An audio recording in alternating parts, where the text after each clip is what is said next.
राज्यामध्ये नवीन औद्योगिक वसाहतींचा विस्तार वेगानं होत आहे आणि या विस्तारातूनच औद्योगिक विकास होणार आहे। त्यामुळे उद्योगांना आवश्यक ती जमीन वेळेमध्ये उपलब्ध करून देणं गरजेचं आहे। त्यामुळे गतिमान भूसंपादन करून महाराष्ट्रामध्ये औद्योगिक विकासाला चालना द्यावी असे निर्देश मुख्यमंत्री देवेंद्र फडणवीस यांनी दिले आहेत।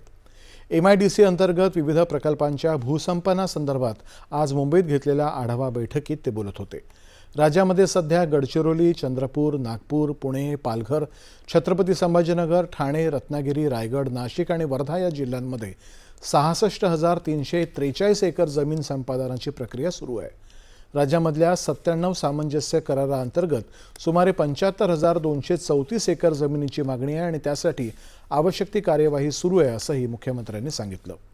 उच्चाधिकार समिती स्तरावरील मंजुरी, विविध प्रशासकीय टप्पे तसंच वनविषयक परवानग्यांमुळे होणारा विलंब कमी करण्यासाठीची प्रक्रिया अधिक सुलभ करावी, उद्योगांना आवश्यक ती जमीन वेळेमध्ये उपलब्ध व्हावी आणि गुंतवणूक प्रकल्पांना गती मिळावी आणि यासाठी अनावश्यक प्रशासकीय टप्पे कमी करण्यावरती भर द्यावा असे निर्देशही मुख्यमंत्र्यांनी दिले।